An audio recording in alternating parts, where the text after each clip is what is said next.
No tämähän on muuttunut, voi sanoa, että siitä se aikanaan käynnistyi, 2 koneella käynnistivät tämän ja silloinhan tuli melko stabiili toi vedenpinnan vaihtelu.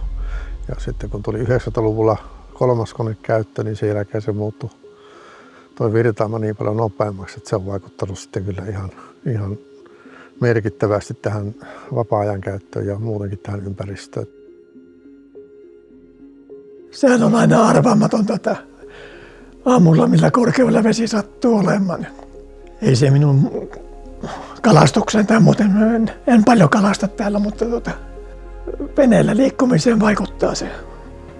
Karikot saattaa tulla yllättäen aina tuonne näkyville ja sitten ne taas kun vesi nousee, niin on piilossa siellä.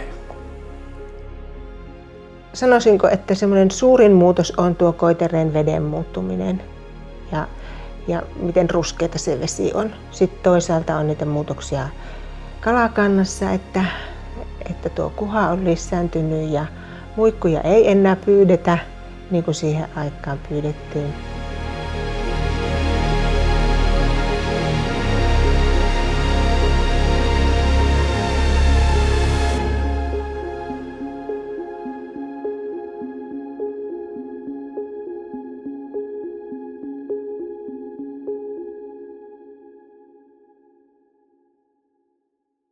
Taavanaisen Petteri, Koitereen kalatalousalueen hallituksen puheenjohtaja.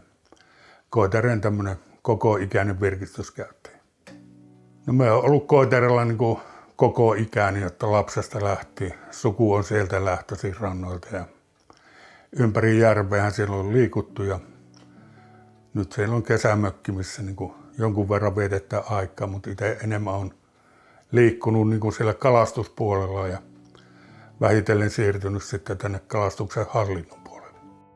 No siitä lähtien, kun siellä on oppinut kävelemään niillä rannoilla, niin siellä on kalastettu ja on ongittu, on pyydetty verkolla ja kaikki ne mahdolliset kalasallit, mitä siellä on kertynyt, niin kyllähän ne muistaa sieltä takavuosilta, kun isän mukana oltiin muikkuverkkoja nostamassa, että millaiset määrät voi tulla muikku, että ne oli vaan semmoiset hoppeiset lautat. Ne verkot siellä pinnassa kelluu. Niitä ei tarvinnut niinku nostaessa, ne vaan vejettiin sieltä niinku kekoon vaan siihen veneen pohjalle. Loppupäivä oli muikun irrottelu ja niiden puhkassusta.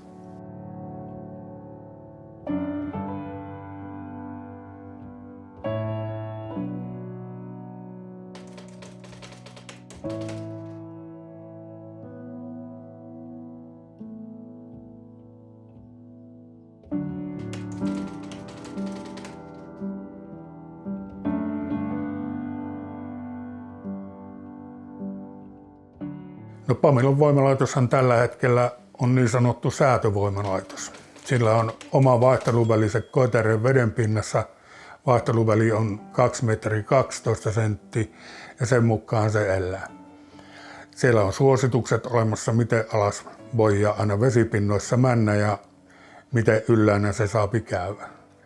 Ja nykypäivänä käytännössähän tämä tarkoittaa sitä, että kun seuraavan päivän pörssin sähköhinta tiedetään, niin mitä korkeampi se on, niin sen varmemmin Pamilon luukut auki ja kokonaan seuraavana aamuna.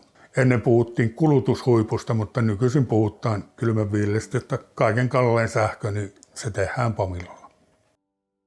Ja se varmasti sitten houkuttaa aina välillä siihen, että sitä vettä lasketaan sieltä vähän enemmänkin kuin mitä ehkä kärsisikin sillä hetkellä. Ja ei ehkä niinku huomata sitä, mitä järven puolella tapahtuu sitten.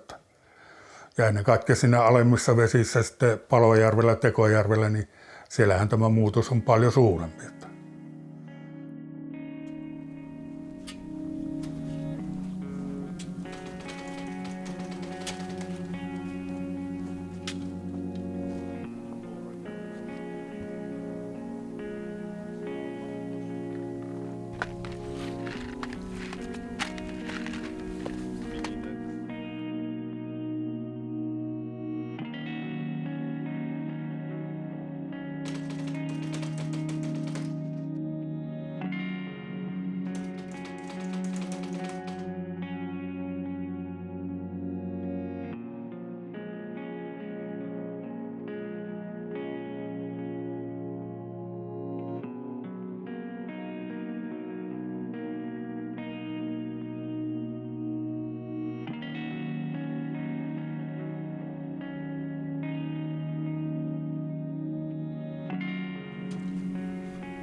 Eli minun nimi on Erosen Matti ja syntynyt täällä Luhtapohjan kyliltä alun perin 57 vuodelta ja ikää tulossa 67 syksyllä nyt ja asunut nuoruuden tuossa Luhtapohjan maisemissa ja Uimaharju on nykyinen asuinpaikka ja tämä Palojärven mökki on sellainen vapaa-ajan-asunto ja rakenneltu tähän semmoinen kesäviettopaikka.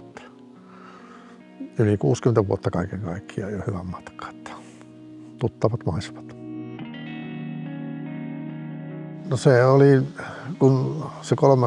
turbiini antoi sen mahdollisuuden, että siinä se juoksutusnopeus on, eli pystytään enemmän juoksuttamaan tuosta, mitä kun 2 koneella oli, niin se muuttui ihan radikaalisti se nopeus, millä syklillä pystyy vaihtamaan tuon vedenpintaa tai ajamaan vettä tuonne alas. Että se oli ihan niin kuin, voi sanoa, että merkittävä muutos siinä mielessä, suurempi muutos tai suurin muutos, mitä minun muistin aikana on tapahtunut tässä voimalaitosteknologiassa. Että se tosiaan mahdollisti sen, että sitä pystytään ajamaan paljon isompia määriä lyhyellä aikavälillä tuonne alas.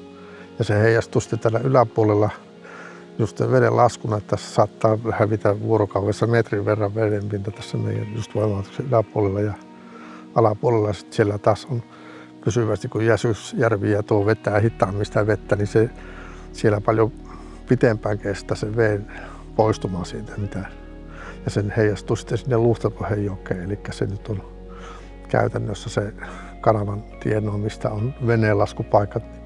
Se on siellä veden alakeväällä ja alkukesän, niin se on käytännössä, siinä ei pysty oikein veneitä laittamaan, kun se on piilossa se. Aikanaan lupia, kun on myönnetty, niin sitä ei ole osattu ottaa huomioon. Ja jälkikäteen niin on hirmu vaikea saada muutosta sitten.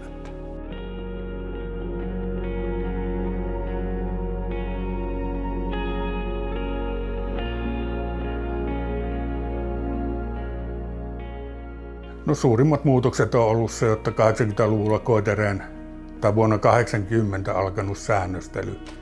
Ja sen jälkeen katosi muikku, sitten katosi se siika, sitten sinne istutettiin jotain erilaista siikakantaa, mikä ei soveltunut Koitereeseen. Sen mukana tullut sitten haukimato, joka niin kuin lopetti siian kalastuksen kokonaan. Ja sen jälkeen tuli kuha-istutukset. Kuha, jota ajateltiin, että se ei pysty lisääntymään Koitereessa, mutta varmaan näiden ilmastonmuutoksen mukana, kun kesät rupesi lämpenemään entisestään, niin nyt se kuhan kutu on onnistunutkin siellä ja kuha on ruvennut täyttämään koko järven. Taas tullaan tähän vedenpinnan vaihteluun. Syyskutusten kalojen kutu ei voi onnistua Koitereessa. Jos siikamuikku kuttee metrin vetteen ja sitä häviää sitten 2 metriä pois, niin se on metrin kuivilla se kutu keväällä ja se tuhoutuu siihen. Toinen on tietysti se, että kevätkutuiset kalat, niin niiden kutuhan ei voi koskaan epäonnistua. Että kyllähän niin kuin ahven ja kuha ja hauki on hyötynyt tästä. Syyskutuiset kalat, niin ne on niin kuin kadonnut, ne on täysin istutusten parassa tällä hetkellä. No se on toi kalastus, niin kuin just tosiaan toi verkkopyynti, niin se on todella hankalaa, kun se ei muutenkin tuo järven pohja, kun on tekojärvi ja siinä on aika paljon puita ennestään, niin sitten kun se virtaama siirtelee niitä verkkoja, niin se kyllä löytyy ne kannot ja puut sieltä pohjan läheltä, että se on käytännössä niin melkein niin kuin voi sanoa, että kesäaikaa varsinkin, niin se on lähes olematonta se kalastus tässä, että kerta kaikkiaan se on liian vaikeaa, että kaloja on kyllä hyvästi tässä järvessä sinällään, että siitä ei ole kiinni, että uistelukalastus on nykyisin, niin se on se kalastusmuoto, mitä tällä eniten oikeastaan kesällä harrastetaan.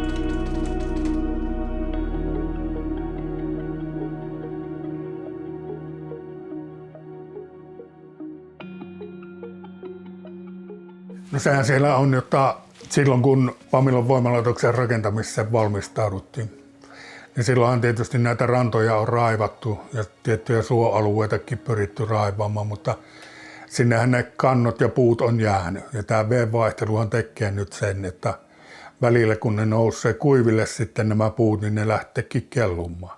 Ja niistä on tosi vaarallisia tilanteita ollut sitten myöhemmin, jotta puhutaan niin sanotusti uppopuista, joita ne on, jotta kun ne välillä käy kuivillaan, niin sittenpä se nouseekin siihen toinen pääpintaan niin sanotusti. Ja kyllähän ne veneilijöille on tosi vaarallisia sitten, että niitä voi olla ihan missä hyvänsä.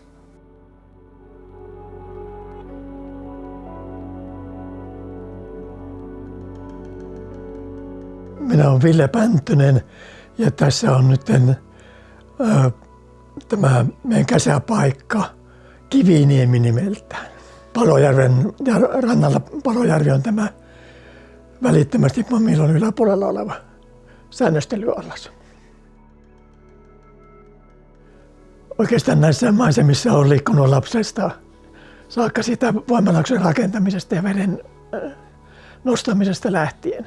Minun vanhemmat veljet oli ne täällä rakentamassa ja isä oli tätä pohjaa raivamassa. Ne oli isä tietysti rakentamisen aikaankin niin jossakin Hiiskoskella, Niemeskoskella pumppuvahtina. Lapsena tai nuorena käyttiin tuossa ongella ja täällä ensimmäisenä vuosina sai erittäin hyvin kalaa. Naurettiin, että pitää mennä kiven taakse matoa koukkuun laittamaan, että eivät vie käsistä. Sankollisen onkiminen ei vienyt kauan aikaa. Muuten kun olen tältä vaimon saanut täältä Kalliovaarasta, niin 69 vakituisemmin täällä pyörinyt ja käynyt uimassa näillä rannoilla. 77 rakennettiin sitten tämä mökki. Siitä lähtien tässä on enemmän tai vähemmän, pääsääntöisesti enemmän aikaa vedetty lomaatoltu täällä. Tuo mikä on aivan lähellä tuo Isolemmi, niin se on semmoinen seikkaileva lautta ollut ja se on nyt ainakin 4 vuotta tässä ollut meidän tämän rannan mökkiläisten kiusana milloin kenenkin mökin rannassa. Ja nyt se on ollut 2 vuotta kiinni tuossa köysillä sekä rannassa että tuonne saaren rantaan. Se on useita vuosia tässä seikkailuun ja se oli pari vuotta järven toisella puolella lähes 2 kilometrin päässä. Ja sitten se vaan ilmaantui tähän meidän laiturin eteen ja sitten se jo kävi tuolla niemen toisella puolella 1,5 kilometrin päässä ja sitten se taas tuli tähän meidän riesaksi.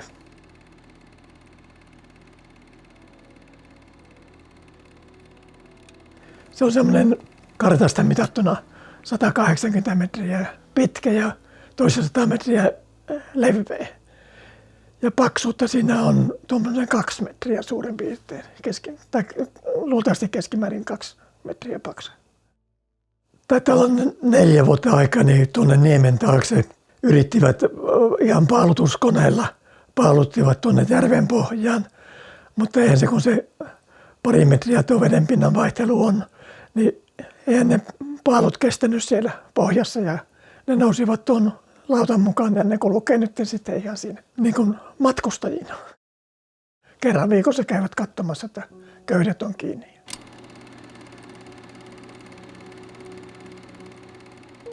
Tässä on useampi lautta seilaille tässäkin Palojärven alueella.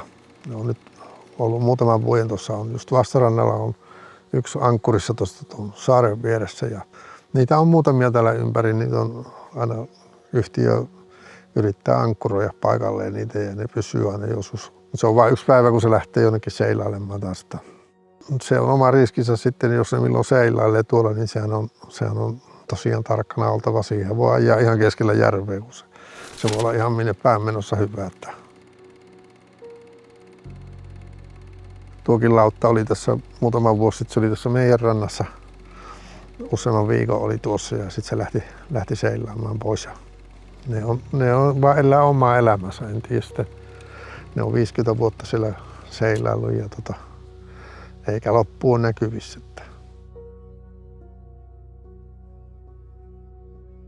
Se on ihan katastrofi, jos tuommoinen lauttaverkko jättää uimpikesällä, niin se on se kerralla verkot on mennyt siinä hommassa. Yhden mökkiläisen kanssa, niin heille on nämä rantaan ajautuvat pienemmät lautat, niin todellinen riesa ja kiusa, että se ei heidän mökin käytön kannalta niin ole kovinkaan mukavaa. Pienempiä kulkee, voisi sanoa, että useita aina kesän mittaan tuossa käy saarien välistä aina tähän tulee ranta. Ja joskus niitä oli tuossa Lahdellakin ja niitä sitten mökkinaapurin kanssa uitettiin tuonne kanavalle päin. Ja ihan se on yleistä. Poisviennin vaivahan niistä on. Toiselta mökkinaapurilta upotti veneen ja särkilaiturin. Vattenfall kyllä korvasi ne molemmat. Tuossa yksi mökkinaapuri kertoi, että he ei viime kesänä unnut kertaakaan, kun on niin mutainen vesi. Mikä nämä voimakkaat virtaukset ilmeisesti pohjasta irrottaa sitä irtoaineesta. Olen ollut sekä Pamillolle että Vattenfallille. Ja Vattenfallin tuo joku ympäristöhenkilö toissa syksynä kävi täällä paikan päällä katsomassa. Yhdessä kierrettiin nämä rannat ja miten kun on näitä rantakaavoitettuja tontteja. Ja silloin oli vain siinä porukassa puhetta, että nämä kaavoitettujen tonttien kohdalta nämä pienet lautat aina nostavat maalle, mutta ei niitä ole vielä yhtään tapahtunut. Ei taida olla enemmänkin kiinnostusta näiden siirtelyyn. No käytännössä siellä ei ole tämmöisiä raja-arvoja olemassa, mutta sehän on niin kuin se paljon voimallisemmin näkyy siellä, kun on pienemmät vesistöt lähempänä voimalaitosta, niin joka kerta kun se sähköhinta lähtee nousemaan, niin se kyllä Palojärvessä varmasti lähtee vesi silloin tippumaan. Ja tämä on niinku, se on silläkin on niinku harmillista, että tämmöistä annetaan tapahtua. No pörssisähköön siirtyminenhän on aiheuttanut just sen. Ennen tavallaan ajateltiin, että se vesi juoksutetaan sen lämmityskauden aikana talvella sieltä järvestä pois. Mutta nythän se on niin kuin avovesikaudellakin ihan joka päivästä toimintaa, että kun pörssissä seuraavana päivänä hinta nousee, niin se tietää, että luukut auki. Ja tämähän niin kuin aiheutti justi viime syksynäkin tämän, jotta vedenpinta laski yhäkin syyskuussa, lokakuussa ennätysalalla.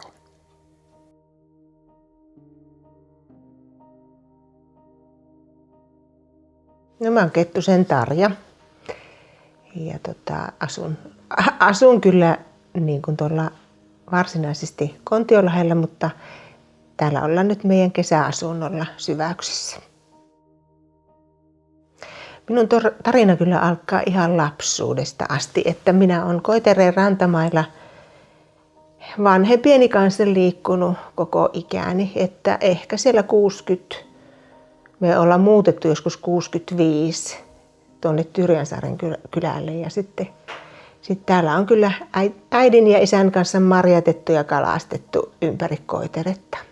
Nyt tietysti on oltu tässä puolison kanssa niin sieltä 80-luvulta kierretty tätä Koiteretta. Aika hyvin niin kuin normaalistihan ollaan päästy vesille ja liikkumaan, että veneessä tietysti pitää olla karttaplotteri, että Koitere on aika kivikkoinen järvi, niin sitten tiedetään, että missä sitä voi liikkua. Mutta tietysti tänä syksynä tapahtui niin, että syyskuusta lähtien ei ole päästy vesille. Että vesi on ollut niin matalalla, että ei ole voinut niin muutenkaan liikkua eikä kalastaa, kun on vähän isompi vene. Toki on semmoisia ihmisiä, joilla on sitten pienemmät veneet ja sitten sellaisia kevyempiä rantureita, joita he pystyvät siirtelemään, niin heitä se ei ole niin paljon haitannut.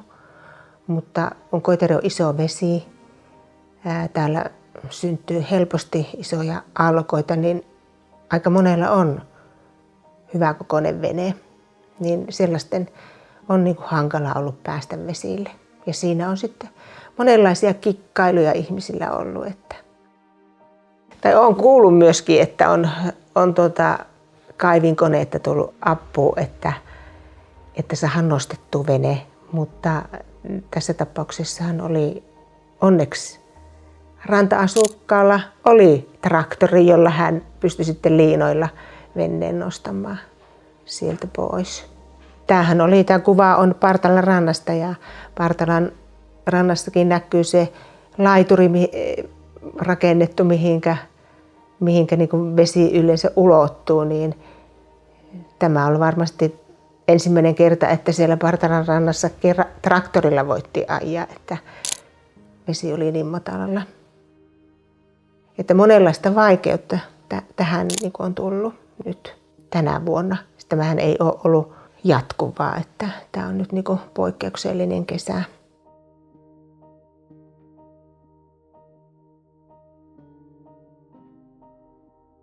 No, ketkä on kalastanut, itse ollaan vähän talvikalastusta harrastettu, mutta tässä kun on jututtanut niitä ihmisiä ja tuttuja, jotka on kalastanut, niin he on kertonut, että enää ei niin kuin verkkoja voi tuonne koitereille pitkän matkan päähän laskea, koska talvella jää on heikko tai että jäällä on vettä, sohjoa, niin että siellä on hankala liikkua. Että aiempina vuosina niin mentiin hiihtämällä ja verkot oli vedessä ja katsottiin verkkoja ja oli paljon kalastajia, joilla oli talviverkkoja, mutta nykyisin ei. Muun muassa täällä Huhuksessa niin on kuulemma vain 3-4 kalastajia, jotka pitää talviverkkoja.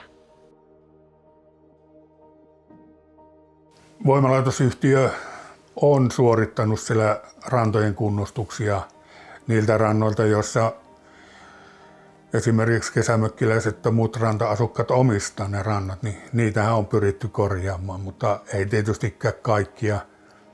Jotta tämmöistä ehkä kosmeettista korjaustahan siellä on tehty. Mutta ympäristössä sitten kun kahtoo kaikki muut, mitkä rannat Vattenfalli omistaa, niin siellähän ne huuhtoo ihan entisen tapaan niitä rantoja ja aallokkoita.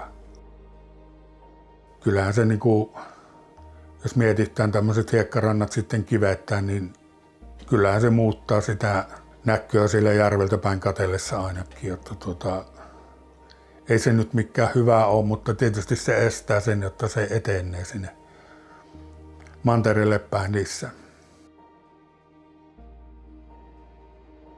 Täällähän on aiemmin jo tuo vedenvaihtelu aiheuttanut sitä, että joku niemi, esimerkiksi Varpaat niemi, on nykyisin saari. Se niemi on siitä huuhtoutunut pois. Samoin kuin sitten täällä on Piilosaaret. Tuossa Piilovaaran edustalla, niin siinä on, oliko niitä nyt 4 saarta, niin 3 niistä on huuhtoutunut kokonaan pois. Että siellä ei ole enää näy kuin 1. Vaikka se kartassa niin kuin näyttää, että siinä olisi Piilosaaret, 4 Piilosaarta. Sillä keinoin se on niin kuin muokannut, että joku multivieru on varmasti ollut multivierun näköinen 100 vuotta sittenkin, mutta näitä pienempiä luotoja ja lähinnä hiekkaperäisiä saaria, niin niitä on hävinnyt kokonaan pois sieltä. No ne on tapahtunut justi tässä silloin, kun säännöstely alkoi voimallisemmin vuonna 1980, niin sen jälkeen. Että ihan viimeisen 10 vuoden aikana itsekin tiedän pari tämmöistä pienempää hiekkaluottoa, että ne on hävinnyt kokonaan. Ei niistä huomaa ennen kuin veneellä pärätät siihen päälle. Että tässähän se oli. Koiterellahan on ollut niin kuin tosi hyvät nämä tämmöiset hiekkarannat ja muut. Ja nyt tämä vedenpinnan nosto tavallaan tekee sen, jotta nehän ei ole näkyvissä kuin osa aikaa vuodesta aina siellä. Siellä ehkä niin kuin näkee, mitä se on ollut silloin luonnontilassa niin tässä keväällä. Tai ehkä niin kuin viime syksynä, kun niitä rupesi paljastumaan sieltä. No se on justi sen 20-30 senttiä ylempänä, mitä se on ollut luonnontilassa. Tämä nykyinen keskiveden taso. Ja meilläkin tässä tässä kesäasunnolla, niin tännehän on ajettu kiveä. Sen aikainen Pamilo Oy niin kun ajoi sitten kiviä, kun rannat on sortunut osittain. Ja niin kuin ennaltaehkäisyksi, että ne eivät enää lisää sortuisi.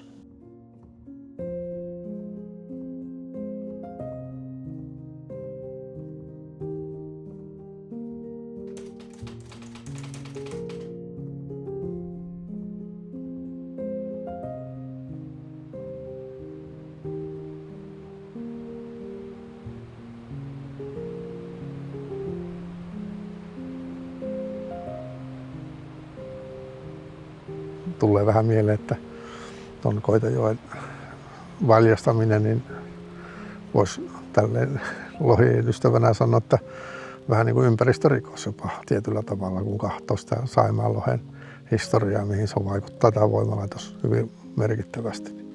Sen tiimolta sitä on vuosikymmeniä jo ihmiset kamppaillut, että saataisiin takaisin tuohon vanhaan Koitajoen uomaan nousemaan tai lisääntymään lohet siitä. Siinä on työsarkaa aika paljon vielä, että siinä voisi voimayhtiö tulla vastaan ihan näin, että kuitenkin mainostetaan televisiossa aina fossiilivapaana sähköä ja kaikkea muuta ympäristöystävällistä, niin se olisi kyllä yhtiön imagon kannalta niin minun mielestäni niin ihan ensiarvoisen tärkeää, että tajusivat sen markkina-arvon, että mikä siinä on, ja voitaisiin pelastaa se Saimaanlohi sitten samalla tässä.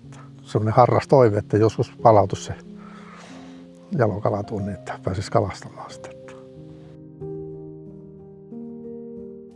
No järvilohi on aikoinaan ehkä Koiterella, jos mietitään, niin ei ole tunnettu, eikä monessa muussakaan paikassa ne sotkettiin taimen ja järvilohi keskenään. Ennen kunnes joku kalastusmestari huomasi tämän asian, jotta nämä on kaksi ihan eri lajia. Ja siitä selvitettiin. Tämä on tietysti yksi sellainen asia, mikä on vielä näihin päivinkin asti ihmeellistä ajatella, jotta ei ole pystytty näitä kahta lajia alun pitää erottamaan toisistaan. Ja järvilohi on niin kuin ollut se unohdettu, on puhuttu taimenesta monestikin. Mutta kuitenkin Saimaan järvilohi on tämmöinen ehkä merilohesta tavallaan erottautunut oma lohilajisen, joka jäi tänne Saimaan vesistöön elämään. Ja on tämmöinen vähän suuremmaksi kasvava ja voimakkaampi kala ollut näissä virtavesissä aina. No Koitereen järvilohi on ollut voimalaitoksen rakentamisesta lähti istutusten varassa. Ja meillä ei ole niin kuin tämmöistä omaa järvilohikantaa siellä olemassa. Ehkä niin kuin koko voimalaitoksen rakentamisen suhteen niin kuin minusta oli ongelma se, että ei tunnettu tämmöisiä asioita kuin lohikalat. Ja Koitereen istutusvelvoitekin on alun pitäen rakennettu haueistutuksen varaan, että siellä on ykköskalalajina mainittu tuo hauenpoikasten istuttaminen. Tätä on muutettu, tätä istutussuunnitelmaa monta kertaa. Sinne on lisätty myöhemmin sitten järvilohi. Meillä on ongelma, että me ei saada nyt järvilohta. Ja nythän olisi niin kuin tärkeintä, että saataisiin niitä jokia kunnostettua, missä järvilohi voisi käydä kutemassa. Että Koitereesta ei ole sellaista tutkittua tietoa, missä tämä lohikalat kävi kutemassa aikaisemmin. Että onko ne kutenut näissä laskevissa jokiloissa vai kävikö se kutemassa kenties alavirran puolella Hiiskoskessa. Se on vaan ihan perinnetieto, että sitä on saatu Koiteralta. Ja Tyrjänsalmelta esimerkiksi on vielä valokuvia olemassakin, jotta missä on näitä isoja järvilohia ollut, jotta kyllä se sinne on noussut ainakin Pielisjokkea ja Koitejokkea pitkin. Kyllä ne istutukset on onnistunut silloin aikaisempina vuosina 70-luvulla, 80-luvulla, mutta tietysti tämmöinen kala, mikä laitostuu koko ajan enemmän, niin sitten rupeaa tulemaan niissä istutuksissa näitä ongelmia. Oppiiko tämmöinen laitoskala enää syömään luonnonravintoa? Ja miten se niin kuin muuten osaa varoa muita petokaloja, haukia, tänä päivänä kuhiakki.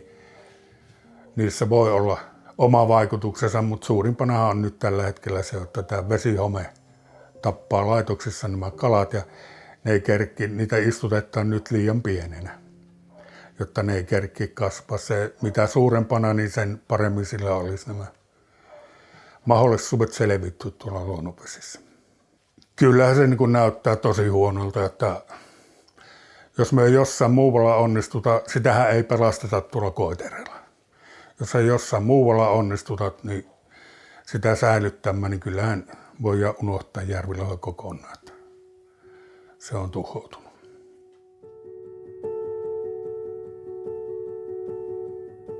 No kyllä varmaan niin kuin Järvilohelle pitäisi suoda se mahdollisuus, että se pystyisi nousemaan tuota Pielisjokea pitkin tänne kutupaikoille, Alakoitejoelle, Lieksanjokeen.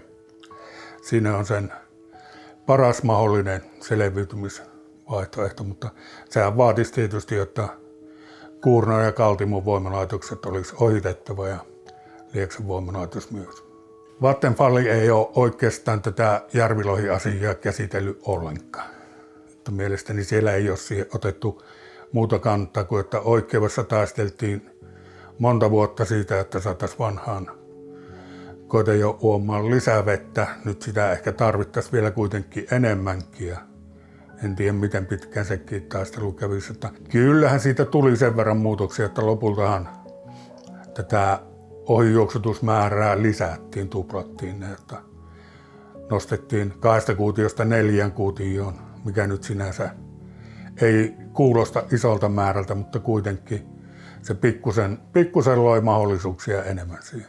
Mutta nyt sitten mietitään, että jos Kuurnan alta emokalat pyyvetään ja kumipyörille siirretään tuonne vanhalle uomalle, niin onhan se aikamoinen operaatio sitten, että smoltit kun lähtee kiertämään, niin taas niitä paunetilla pyyvetään alajuoksulta ja taas kumipyörillä viiä alaspäin. Että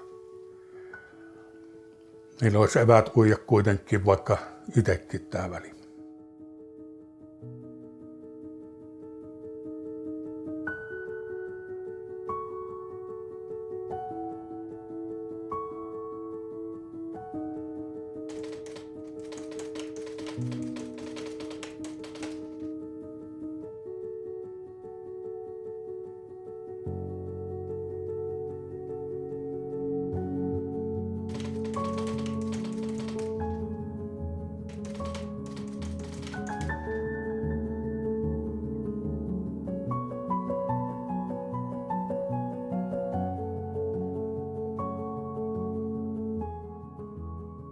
Me on antanut jo heille viestiä, lähettäisin edelleenkin viestiä, että no irralliset turvelautat pitäisi saada pois täältä.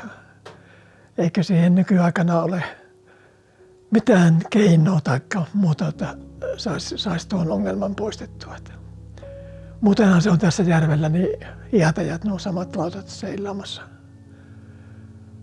Jotkut lautat on möökyt tuonne Pamilon voimalaitokselle mennyt, mutta siellä ne kuulemma poistetaan, nostetaan rannoille, mutta niitä ei vain riittävästi sinne mene. Kyllä se ehkä semmoinen mainehaitta on ollut, että kyllähän tässä oli muuankin, en voi sanoa tuttava, mutta vieras henkilö, jonka kanssa keskustelin ja kerroin, että on Koitereella, niin sanoi, että Koiterehan on säännöstelyallas. Että varmaan sellaista mainehaittaa tästä vedenvaihtelusta on ollut. Et ehkä mökkiläiset toisaalta on saattanut jo siihen tottua, mutta saadaanko me uusia mökkiläisiä, on sitten se kysymys. No kyllä mulla on voimayhtiölle semmoiset toiveet, että päästäisiin Koitereen vesistöalueella tämmöiseen luonnonmukaiseen juoksutukseen, jota ymmärrän sen, että sitä energiaa tarvittaa aina joskus, mutta kuitenkin ei noin voimallisesti juoksutettaisi. Ja sitä kautta päästäisiin mahdollisesti myös siihen, jotta voimalaitoskin olisi mukana siinä, että tämmöinen luonnonkiertoinen kalakanta saataisiin tähän järveen ja vesistöalueeseen. Nyt meillä on semmoinen istutusvelvoite Vattenfallilla, joka niin kuin tarkoittaa, että sillä ei voi tehdä mitään muuta kuin vain istuttaa kaloja. Mutta meillä loppuu heti kalalajit, jotka pärjää sinne järvessä tai jotta mitä kalalajia me yleensä saadaan sinne istutukseen. Kyllä varmaan niin kuin voimayhtiöidenkin pitäisi joka paikassa ruveta katsomaan, että miten ihmisten elinolosuhteet on muuttunut. Ihminen on muokannut näitä vesistöjä ja ihmisen pitää pystyä myös korjaamaan. No kyllä minulla ainakin on semmoinen toive ihan että siellä ympäristövastaavat ihmiset ottaisivat tosissaan nämä meidän huolet ja murheet ja tulisivat jalkautuisivat tänne ja käytäisiin sitä keskustelua asiallisesti. Ei mitään semmoista riitelyä eikä käräjöintiä, vaan ihan niin kuin omaehtoisesti, koska heille on siellä taseessa varmasti varaa tehdä ympäristöasioita, jos on tahtotila. Et se on siitä, että halutaanko tehdä ja nähdäänkö niitä ongelmia, mitä täältä viestitetään, eikä vähätellä sitä, mutta näissä on just se, että se päätöksenteko on yleensä täältä niin kaukana, että se on vähän niin kuin huutasit on, ei se aina taivaaseen kuulu se huuto kuitenkaan. Että sieltä se niin kuin on se hartain toive, että yhteistyössä tapahtuisi se muutos. Se ei yhtä se hyvän tekeminen ole kalliimpaa kuin se pahan tekeminen.